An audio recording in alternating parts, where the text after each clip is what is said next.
Father Praveen Mahesan and Ruki Fernando, who were arrested by the Police Terrorism Investigation Division, were released today. Police media spokesperson SSP Ajit Rona said the duo were arrested under the provisions of the Prevention of Terrorism Act. The police media spokesperson added that a woman suspected of aiding and abetting an individual who had recently fired on police officers when they attempted to arrest him in Kilinochchi was also taken into custody several days ago. The woman's 13-year-old daughter was handed over to the care of probation and child care services after being produced in the magistrate's court. The police media spokesperson added that Father Praveen Mahesan and Ruki Fernando were arrested as part of investigations into this incident. ඔවුන් විසින් මේ රටේ ජාතික ආරක්ෂාවට ඒ වගේම ජාතීන් අතර අසමගිය ඇති වෙන ආකාරයට යම් යම් ප්‍රකාශ. It was reported that they had issued statements that would create disharmony among communities and threaten national security.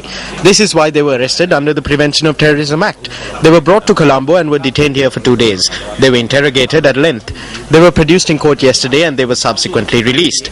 Nevertheless, we are continuing with investigations into the truth of their statements and the facts contained in their statements. ආශවල සඳහන් කරුණු වල නිවැරදිතාවය ඒ වගේම ඔවුන් ප්‍රකාශ කර ඇති කරුණු මේවා සම්බන්ධයෙන් තවදුරටත් විශේෂයෙන්ම පරීක්ෂා කරනවා. Meanwhile, a group of civil activists gathered opposite the Fort Railway station this afternoon and protested against the detention of the two individuals. Human rights activists in Sri Lanka are under serious threat today. This is completely wrong. If there is democracy in this country, it must be shown in practice. Today, in practice, they are showing that human rights activists have no security. We ask the government at this instance to immediately guarantee the safety of human rights activists. The matter was also brought up at a media briefing in Colombo today. May Vibhushika Dariyat Evage Jayakumari Mahatmyat Amma Sa Dua. Two prominent human rights activists in our country, Ruki Fernando and Father Praveen, who were arrested when they went to look into the injustice that had been done to the mother and daughter Jayakumari and Vidhushika, were released at about 3:30 this morning. We do not know why they were arrested. We do not know why they have been freed. The government has nothing in order to make an official statement. We know what happened.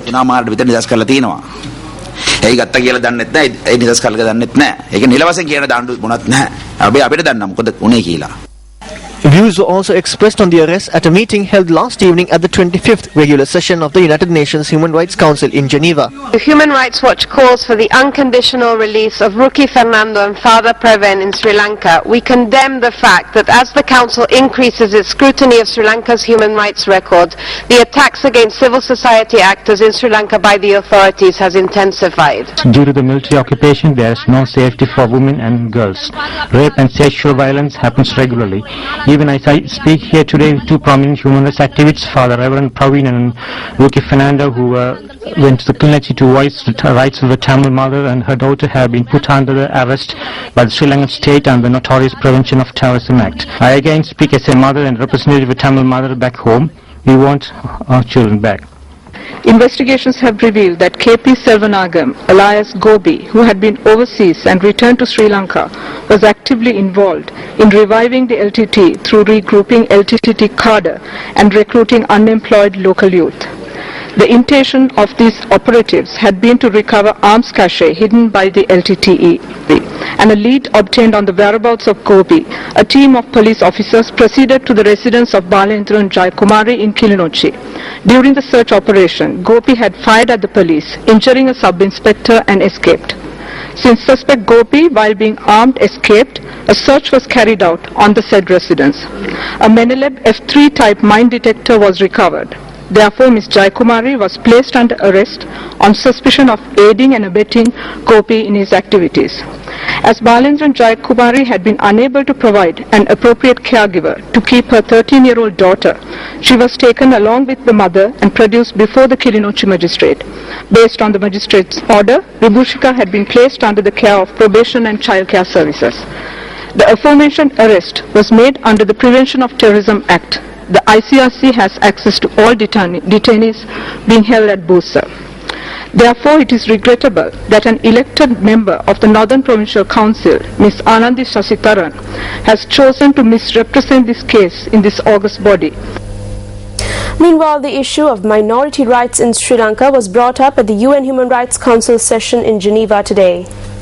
We are alarmed at the increasing violence and hate speech against the Muslims and Christian groups in Sri Lanka. The state has failed to properly investigate and take action against the perpetrators.